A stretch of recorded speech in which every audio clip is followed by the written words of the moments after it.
Right, welcome back everybody to episode number, I believe we're on 13. Let me check real quick. Yep, the last one was 12 out of 52. And our guest today will go only by the name Legalman. He's a lawyer, and he is not interested in sharing his straw man name on here. So without any further ado, let's talk to Legalman.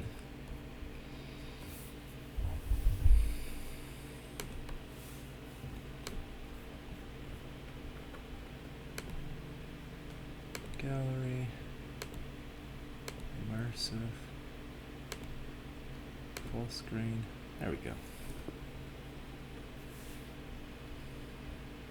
Hello, test. Hello? Yep, you there? Yeah. Is this a video? You want me to put my video on? Is the video going to run? I have no problem showing the video.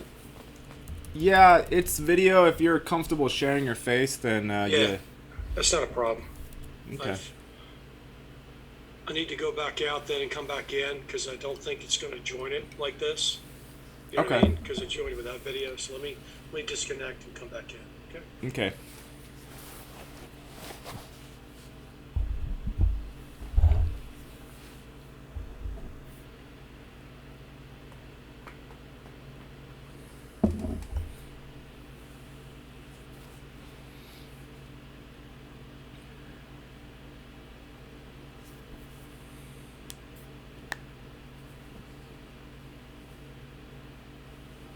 Come here, Puff. Who wants to see the Puff?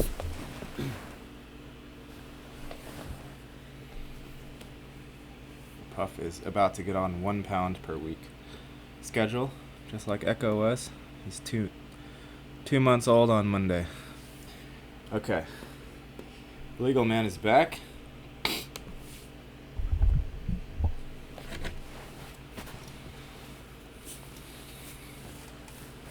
All right, there he is. There we go. How are you doing? Doing good, man. How are you? I'm somehow still alive. Don't know how always every day, but Yeah. I keep They on make it waking up. difficult. They make it difficult. Yeah. Oh, So, what's the format? 45 and then 15 and then 45? it's just 2 segments. The first segment is 45 minutes, and then I just give a 10-15 minute break if you need to use the restroom or go have a smoke break or whatever. Oh, I got you. Okay. Yeah. Okay. That's cool. It's just to break it up so it's not like an hour and a half straight. It's not a big deal. I do that amount of time in the past with people, so it's not a problem. But either way, I'm cool. Yeah, awesome. Well, thank you for coming on. We'll That's great. refer to you just as Legal Man because you are a lawyer, correct? And you don't want to necessarily share your name. Yeah. Well, I mean, it's problematic. It's problematic. It's not so much. I mean, I've agreed to do that movie, so people are going to see my face anyway. That's why I don't really mind.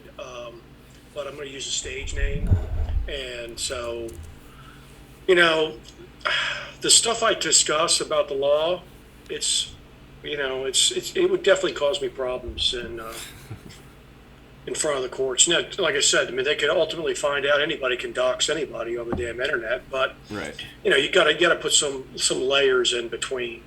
Yeah, a little bit of security is fine, I'm sure. It's something. It's something. It's not, like I said, none of it ever does anything to actually prevent anybody who wanted to do harm, and the government already knows everything about it. But it's just, like I say, it's an extra layer. They have to go through steps and steps and steps, and there's still, ultimately some plausible deniability. Right. There's plausible deniability, I think, built into like every single system we have going on nowadays. Exactly. So, like I said, I don't worry that much about it. The vast majority, the small numbers of people who see the kinds of things that the videos and stuff shows, whatever. I mean, like I said, anybody can. If they're going to come after you, there's no hiding. There's no hiding. No, that's the perspective I've taken in the last few years because it's very obvious that the big tech has been snooping on everybody for a really, really, really, really long time, and not necessarily just because somebody wants to investigate somebody and possibly hurt them, just because, Right. just in general. It's just what they do. Yeah. It's what they do. When you're in a business of lying, you have to watch everybody, and so they have been forever. So they've always known. They see my text between my buddies, and it's not like this stuff's secret. But I don't pose a risk. I don't. I know the lines that you can't cross, and I don't pose a risk. If I had 10 million viewers, they might care, but I don't, and then they'll never allow me to get to that point. So it just is what it is. Right. Yeah, we get our little like section of people that are deemed to be worthy of hearing something that's not the regular old rigmarole. That's right. We serve a purpose. It's a pressure release valve anyway. So. It does have to be. I mean, in terms of sort of like what's the word? Like the quantum universe aspect of our own existence. If something is covered up for long enough, that does Right. have to have a release somewhere somehow. So maybe our small channels serve that function. Absolutely, To some they do. extent. They're pressure release valves. And they provide the appearance that see you can talk about it. They're out there. You can talk about it. Oh yeah, okay, yeah. Mm-hmm. I see. That's what I do. So, all right. Well, like I said, I'm open. Whatever kind of topics you want to cover, it's your show. So just knock yourself out. Well, the topics are, I mean, it's everything. Right now for me, like the topic of this current time and place, it's literally everything, because Let's run it. you see the encroaching fingers, the grabby fingers. They're coming, right? So It's coming. So you just let me know. anything Yeah, that we know of as like a way of life up until this point, it's not necessarily going to be going forward in any way, shape, or form, right? No doubt about it. So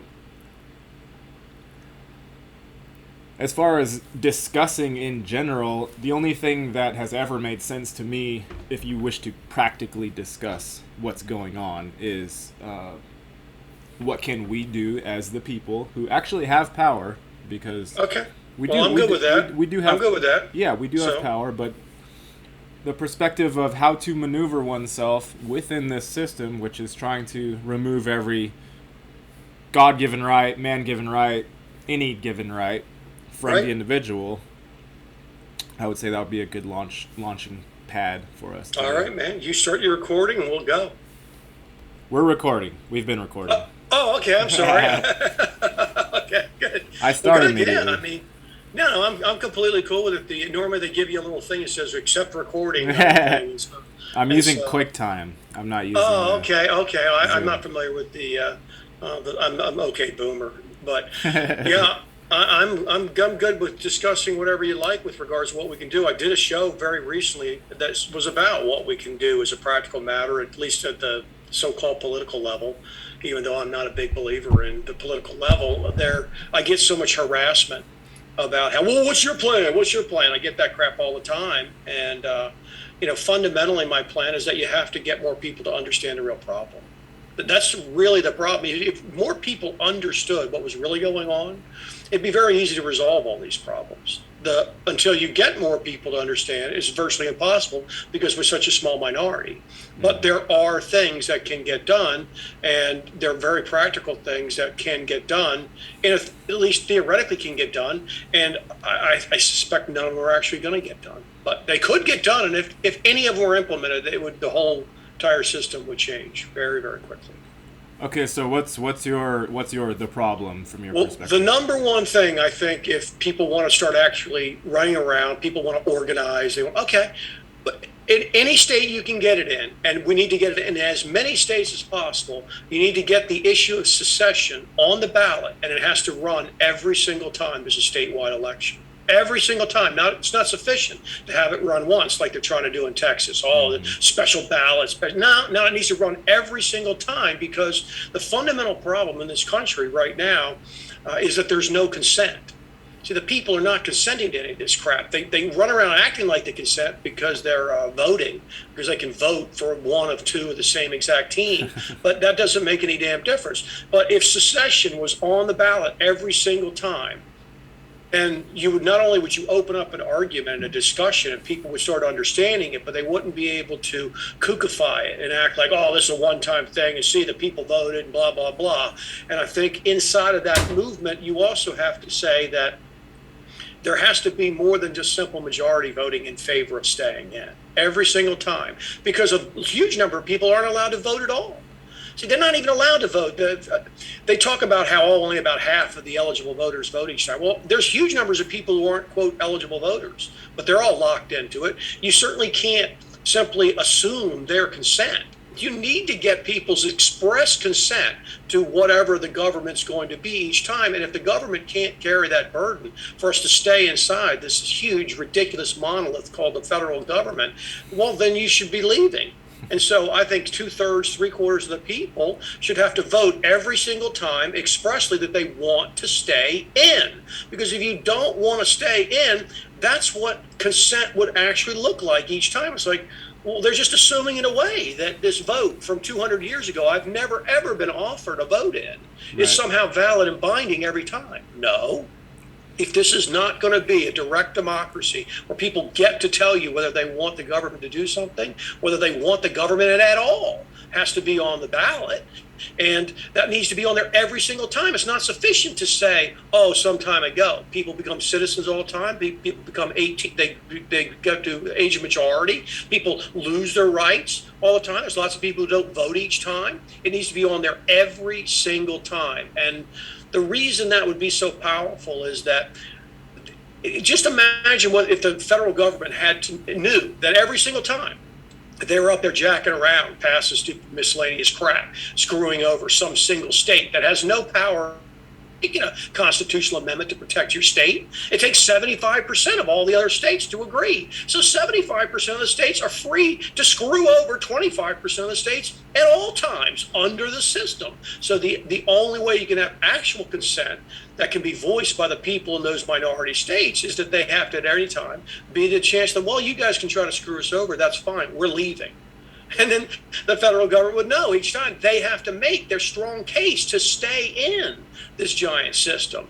And that would be just the change, even if it was just on there, they weren't actually getting secession in any states at any time, though I'm quite sure they would under those conditions. There would be lots of states that would step out very quickly, actually. But even if they didn't, they'd know it was a chance. And they can't fake the vote up one time, and you'd start getting snowballing, you start getting discussions, people have to start taking it seriously, people start understanding the issue of consent, and it would be a big deal. Big deal. Yeah, that's an interesting concept. Do you think that it would actually happen? Do you think the people would understand what it meant to step outside of those bounds? And also, do you think the states that did stay, would that immediately just create what appears to be a civil war, which is not a civil war because they are now different countries? But would it happen like that, or would the people figure out, oh, we can actually question our government, we're supposed to question our government, we're supposed to interrogate and ask questions? Right? Every outcome is beneficial. Every one. If they don't allow a state to leave, then everybody sees that there is no consent. You can't leave. You're Chaz Palminteri's biker gang. Now you just can't leave. He locks the door and it's over. You can't leave. It's not consent. It's been shown to everybody now, open and obvious, that here are the people. I thought our vote supposedly counts. Here are people in a state voting to leave. They're not allowed to leave. It's very hard to cover that up. And the reason the system works so well is, one, it doesn't require some ridiculous constitutional amendment. Any state is free to put something like that on their ballot anytime. It doesn't require the consent of other states. It doesn't require the people in California, New York. You're never going to get them on board. But you can do it in any state you want. If your state wants to put it on their ballot and have it on there, I think personally it should be a constitutional right in every state that every single time there's a statewide election that the people are being put to, that's consent. And if it was on there, there's no way to stop it. They can have it each time. Can that legally speaking, happen just like that? If a Yes, state says we absolutely. wish There's to put this absolutely up? nothing that can stop it. Not one damn thing can stop it. There's no federal government that couldn't step in. The DOJ can't step in and say, "Oh, you don't have any right to put it on your ballot." They have a right to put that on their ballots. Nothing in the Constitution at all prevents it. That's why it's so powerful, because it doesn't require getting this huge national movement. It doesn't require getting a stupid Article 5 convention together. If there are states like Wyoming or Montana, you get enough people who love freedom, they move in there, they pressure their damn state reps to get in there and say, look, we want this on the ballot every damn time. We want this to be at every single election vote. There's absolutely nothing that can stop it. Not one damn thing can stop it. Have you floated this idea at all? I'm sure you have, but what has been your response? It's not that popular a show. I put it out there. It's not that popular, and the very fact it's not that popular is not that surprising to me, because most people don't really want real answers. They just like staying inside this fantasy bubble of arguing, and we're a small number, and that alone shows me that we are a small number, and that the people who talk about wanting answers, they don't really care about answers, because there's an answer right there. That's a very simple one. I've got plenty of other ones that I put out there that are also very good. Every single thing I suggest, it doesn't require a constitutional amendment. And any one state can do it. And those are the keys. You have to be able to have what is in effect that kind of local control. Mm-hmm. And I would say that if you ever got a secession movement, as soon as a state was able to secede, at that point that state would be primed for a situation where you go up into your state capital and you say, now every single time there's a statewide election, every single county gets to get on there and vote whether they want to secede from this piece of shit large state. And that way, that's how you start decentralizing, because every time you have a government, that government itself is subject to the decentralization of the people over which they claim to have authority. And that's the key, is that you can never control a government of 330 million people. It's never going to work. So it will never, ever work.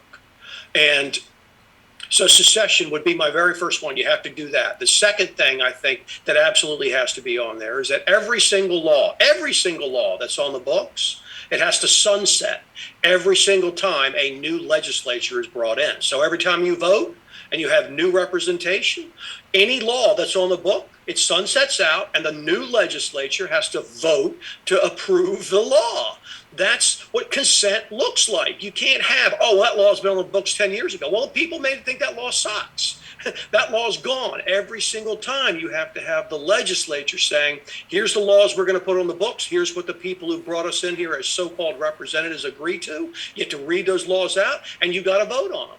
That alone would reduce the number of laws so much, just the time it would take to have to put them on. They'd have to only pick and choose real laws that they can actually get the people who are sent up to be representatives today to agree to again.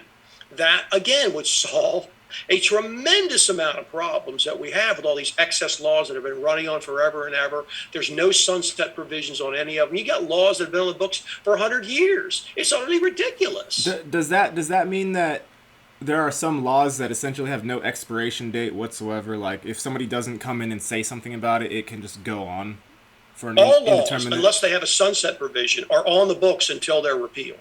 Really? All of them. Okay. Yes, it's utterly ridiculous. I'm telling you, there are laws on the books in any state that's been around for 100, 150 years. These ridiculous laws that make no damn sense about riding a buggy carriage or fucking bringing milk in or some stupid shit. The stuff just sits on the books.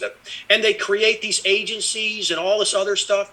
That stuff needs to be on. They have to re-vote on that every single time. If the concept of the government is that we don't get a real say, we have to elect people who then go up there and have a so-called say for us. Okay, well, I want to have a say each time. You passed this law 5 years ago, you told me you was going to do X, Y, and Z. It turns out this law is a piece of shit, and it doesn't do anything you say, and it's an abuse. Okay, we got to vote on it every time. Why? Because if you can't get the votes each time, the law goes away.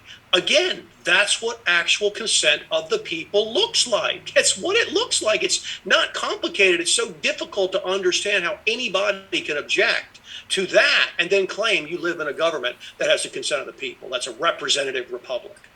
I think most people divert that sort of scope of observation off into the law of not large numbers type of a feeling where it's like somebody is doing it, somebody is over there in the thing like saying, you need to repeal the law or you need to keep the law. It's like they can't, most people cannot imagine their own selves like picking up, walking into the courtroom or wherever you go do this stuff and like actually raise your hand and say, hello, like this thing in my Right. city. Most people I think can't imagine even doing that. Right, because most people see all of this governmental abuse runs on these fairy tales, these Barnum statements about consent of the people. They say that, but there is no actual consent. I don't consent. Do you consent? I can find all sorts of people that don't consent. Who are these people who are supposedly consenting? It's just a made up thing. Oh, consent of the people. Oh, it runs on the consent of the people. Okay, well, what does that mean? See, in a real court setting like I'm so used to for years and years, decades, someone makes a bullshit statement like that. Okay, I'm going to pick them apart. Okay, you say consent of the people. Are the people in this courtroom consenting? Have you consented? Do I get a say? Does the judge? Does anybody? Nobody gets consent. And because all these things are just these mishmashy kinds of very vague statements that everybody thinks mean something, well, they can just run on. But there is no actual consent. It's just clear as day. There's no consent. And my simple thing of having the law sunset and have to reprove it and go through, read the law out and vote on it again and get actual consent of the people who are supposedly being represented by these representatives now. People come into the state and move from the state all the time.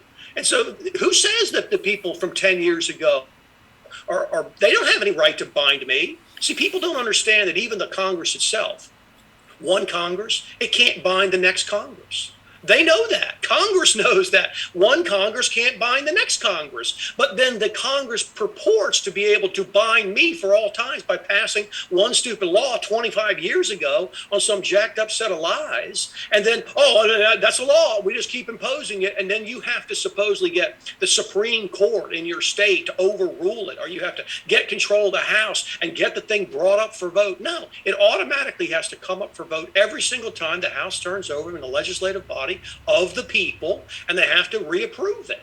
There's nothing unreasonable about that. There's nothing at all unreasonable about that. No, that sounds very reasonable. Right. What would be the purpose if, assuming there was some logic to it, which I don't do nowadays for the most part, but assuming there was, right. What would be the logic behind allowing a law to get voted in and then just remain forever until somebody does something about it? Like, what would be the logic behind that?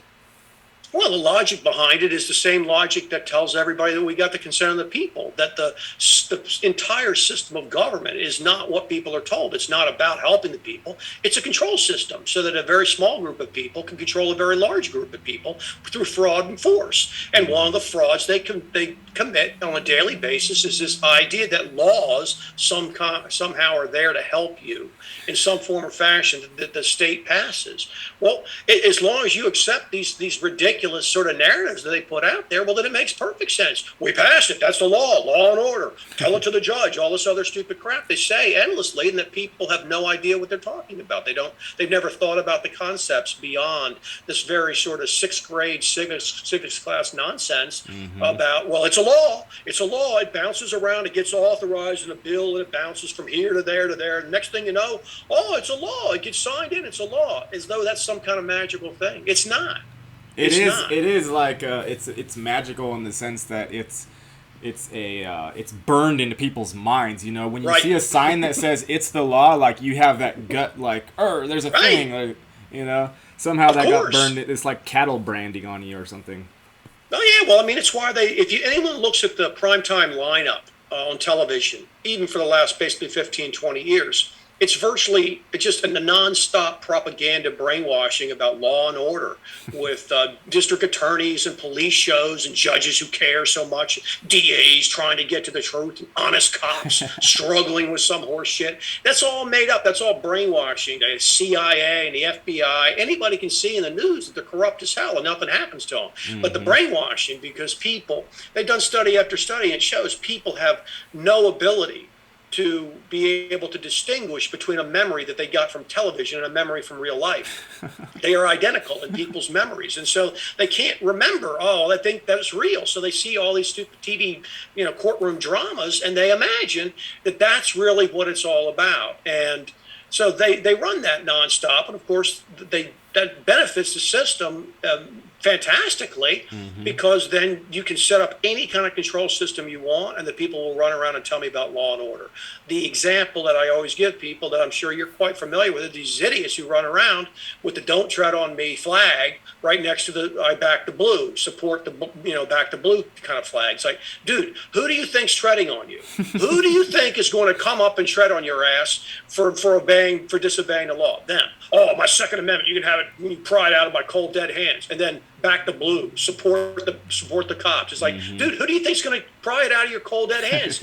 The cop who just shot you. It's so insane. The contradictory ideas people have in their heads are so messed up and confused that when they get exposed to the kinds of ideas, that I talk to people about, I'm sure you do too, these much clearer ideas about what real law is and what real consent is. When people hear that, if they're in any way open-minded, it just blows their mind that they've never thought about it, never heard about it, because all they're exposed to is controlled opposition in the form of these constitutional conservatives and media who push this horse shit about Article 5 conventions, and they love on law enforcement more than anybody in the world. And they talk about the consent of the people, the freedom, the Declaration of Independence, and then they can't explain why, if this country is based on the Declaration of Independence and the blood of tyrants and all this other horse shit, why has the government outlawed any actual discussion of using anything that's in the Declaration of Independence? If you just even so much murmur about it, the fucking FBI will break your door down. It's idiotic. It's so idiotic, but the brainwashing's so deep at this point that most people, the cognitive dissonance, just they can't go there. They have to. They're so fully identified with being for freedom and the Constitution. We're liberty. We spread it all over the world with all this stupid crap that they just can't accept that they've been so fundamentally lied to. They just can't. Yeah, it's very big. The immensity, the enormity of the whole thing is a lie, essentially. Like the whole thing is just a big giant lie, and the only way you can find some honesty even in your own life is you have to walk outside and look at a plant or something, get out of your own mind, because that's where all the lies are sitting, right? And go talk to a cloud or something, or I don't know. There are places that are untainted by this, but this thing of the who is the authority on the land has gotten such steam behind it, and the people seem to be sleepwalking through life anyway, even before they get their jab and turn into an actual zombie or whatever the fuck have you, whatever's going to happen to these people. It's like they're sleepwalking already, Yes. Well, I mean, I give people this example all the time that, Thomas Jefferson supposedly loved natural law and all this other crap. He's the one that wrote the Declaration of Independence. He became president. Somebody who believes in natural law doesn't go into a legislative body, hold office there, and then try to become in charge of this gigantic governmental entity. Those things are such contradictory nonsense. Sure, the guy writes all sorts of stuff that makes sense and sounds great. So does Barack Obama. So does Joe Biden. So do all these jokers. They say all sorts of things that sound great. I like to look at what they do. What did Jefferson do? He became president in a hokey, cooked-up fashion where he kind of miscounted the votes when he was in charge of that. Then he becomes president. What's he do? He buys the Louisiana land purchase. Totally unconstitutional. Everybody at the time knew it was unconstitutional. But he did it. And what they do, they took all that land, they handed out their buddies. So they threw the country into debt to buy all this land, and then they handed out their buddies. So this is the problem, is that people think these founders are this some kind of deified men who only cared about freedom. George Washington was one of the richest men in the entire country. He was fantastically land rich. He married a fantastically land rich family. He was a social climber. He was also a murderer. He was called the town destroyer during the French and Indian Wars because he used to wipe out entire villages. He was a murderer. And he was a good general that wanted to try to get the power that freedom would allow us, because the king had issued a proclamation that did not allow any migration on the colonies and the people beyond the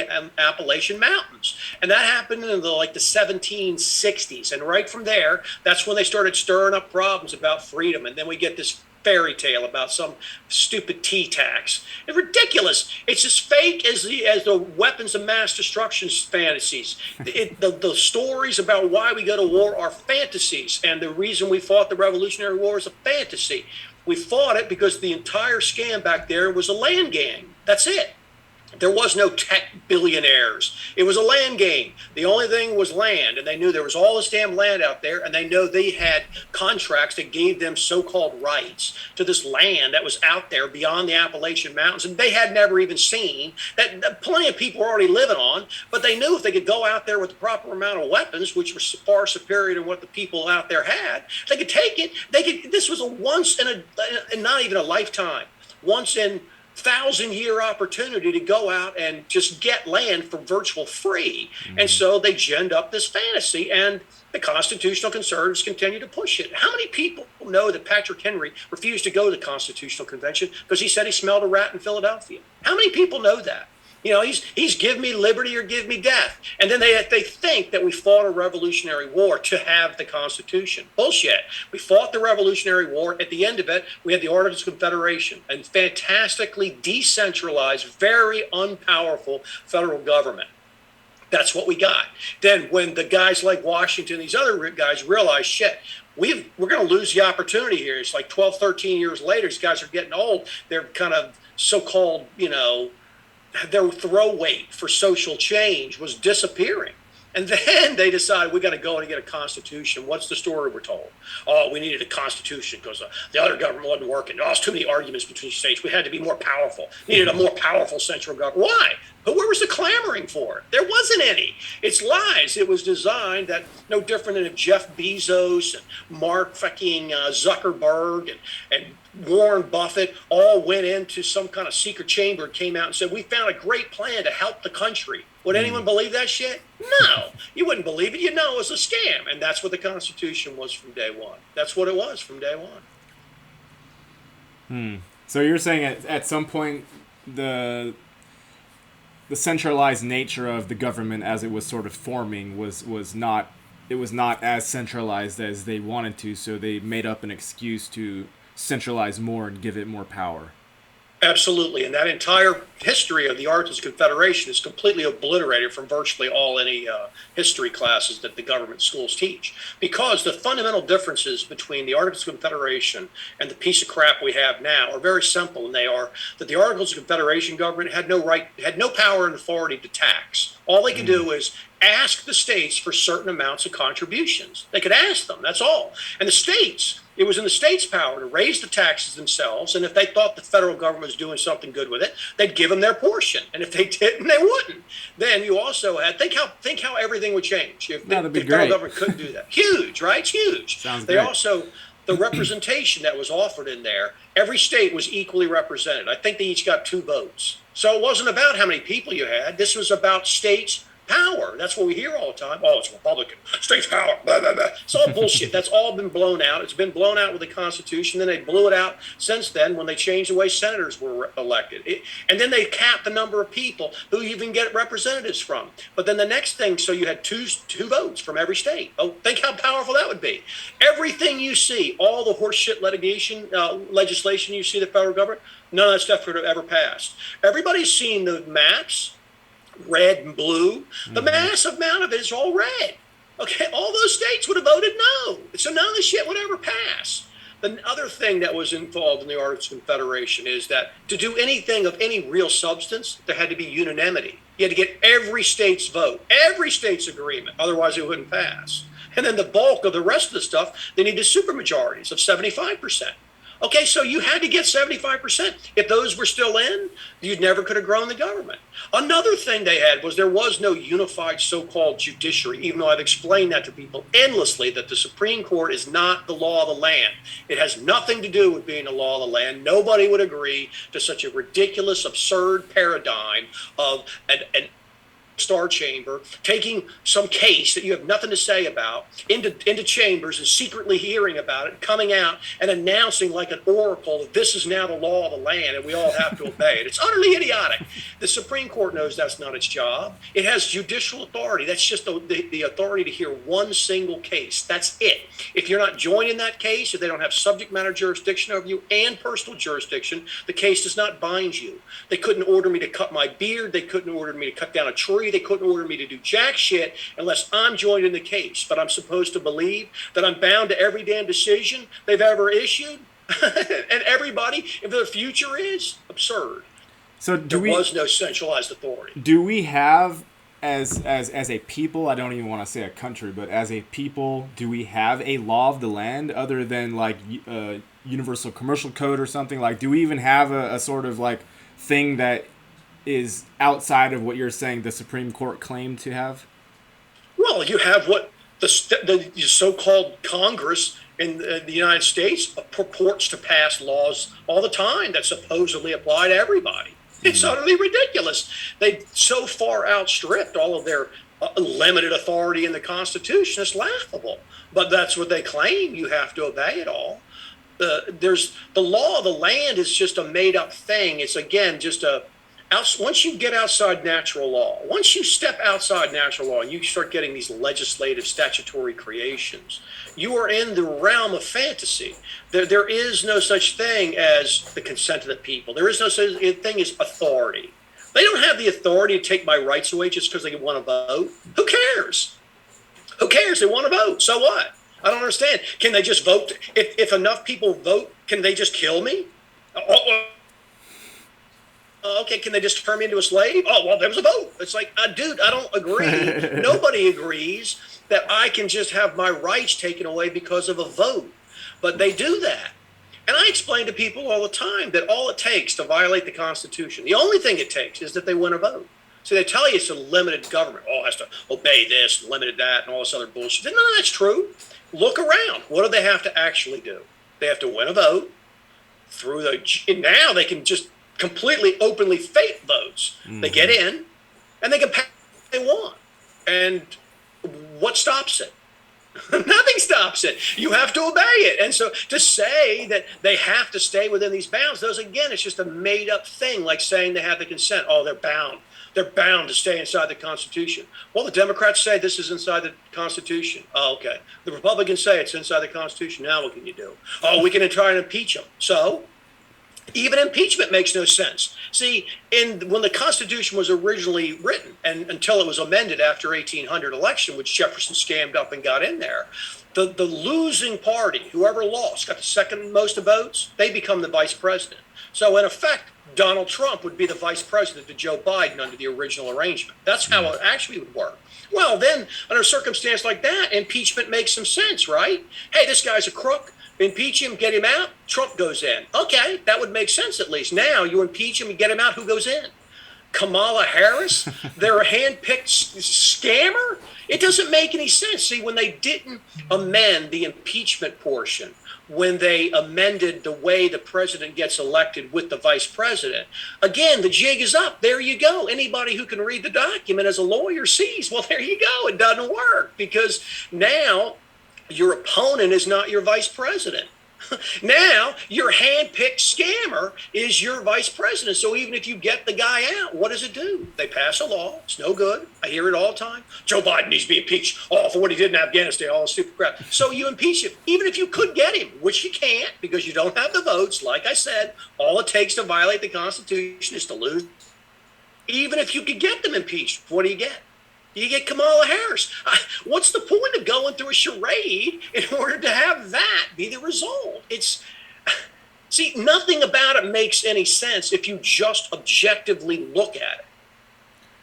Yeah, it feels like for a very long time, and it's been creeping towards this, even just looking at our politics back 10, 20 decades, maybe 30 years back.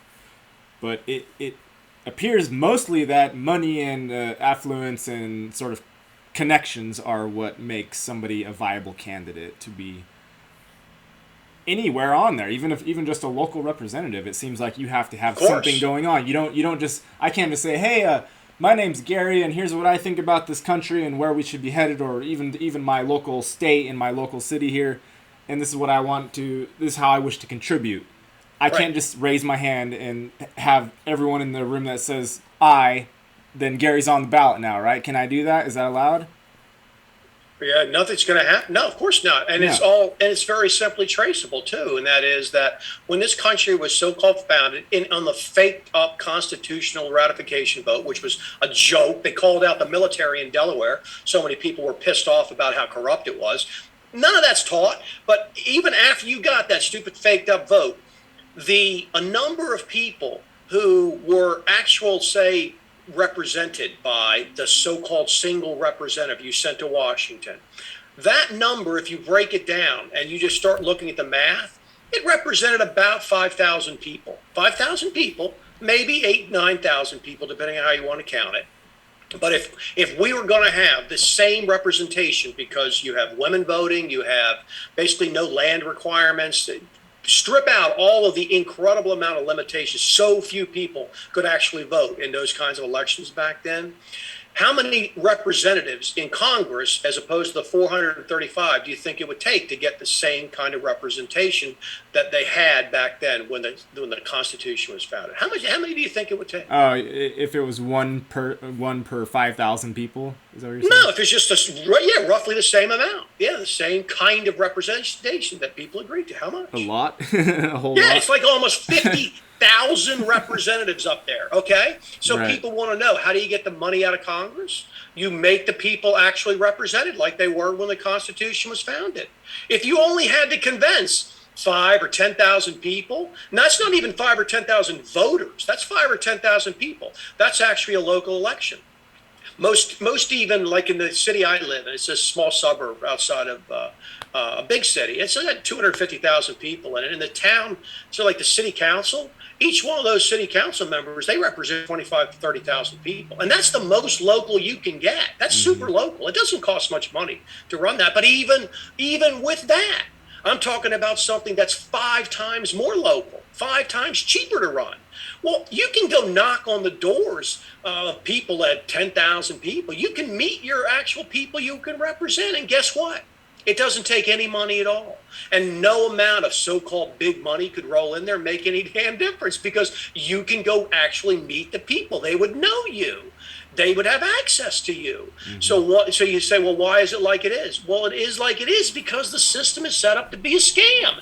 And the number has been capped at 405 since almost the exact same time that they changed the way the Senate's elected, that they brought in the Federal Reserve, and that they started the income tax. That's when they stopped it, and it hasn't moved since then. Well, the country's like doubled, 2.5 times larger since then. So every single year, your representation is diluted over and over and over and over again.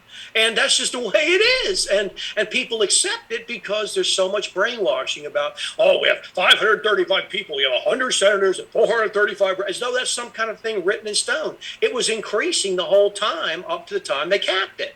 And imagine how impossible it would be to control 40, 50,000 representatives up there. It would show people how absurd the size of the government is and how ridiculous the concept is that any of this can ever work in any scale like that.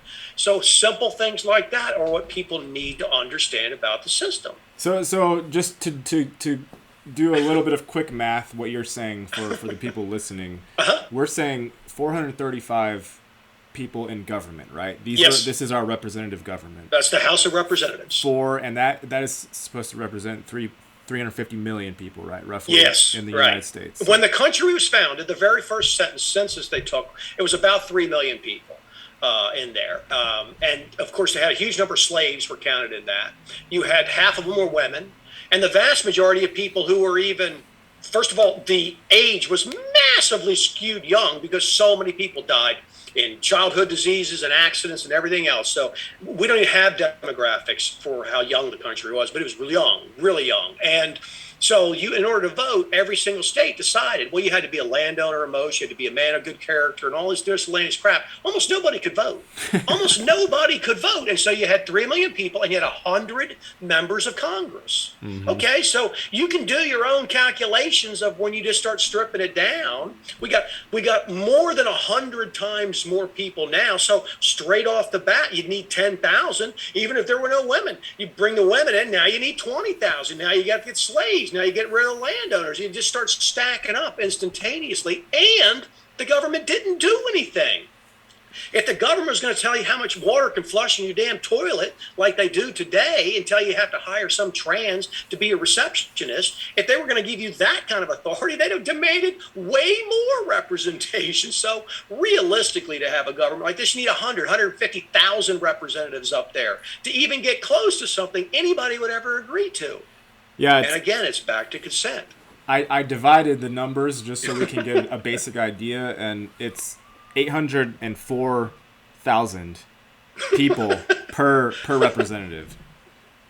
Yeah, each representative purports to represent 750,000 people now. So if the original Congress, there would have been four representatives up there, and that's again the women, the slaves, and all that other stuff. You have to massively increase that. So it would have been one representative up there. The whole thing is ludicrous, but they act as though, oh, your vote matters so much. They fought for your vote in the Constitution, the Revolutionary War. First of all, they didn't fight the Revolutionary War for the Constitution. I've already showed you. They fought it, and at the end of it, there was no plan to have a Constitution. They wanted to throw off the tyranny, and then what the people agreed to was the Articles of Confederation, very loose. So when they tell you, oh, they fought for your right in the Constitution, that's bullshit. That's not what happened. And nobody would fight for this kind of ridiculous non-right where you get one joker up there who represents 800,000 people. That's 10 gigantic football stadiums full of people. It's absurd. The idea that one person is going to represent that. I can't get agreement around my dinner table or a family reunion. The idea you're going to get agreement around 800,000 people and all this stuff, it's fantasy. It's all fantasy. It's ridiculous. It's ridiculous, right? Once you look at the numbers. It's like what you just said, like that whole thing of trying to get a chord within, 5 people sitting around a dinner table. It's not easy. Like, that's not easy at it's all. It's not easy. Right. But they'll talk about how the people this, the people decided that, consent this, based upon these jacked up, bullshitty kind of fake ass votes with the choices between a bunch of criminals, and they don't even do anything. It's just so far from the fantasy that people tell me about. Yeah, it's a crazy mess. It really is. Well, we're coming up to the end of the first segment, so I'm gonna let us take a little break here. Come back, maybe around 1:00 or 1:00 my time. I'm not sure what time that is for you, but okay, fair enough. I'll see you then. Be back in 15. Okay, take care. Okay, bye.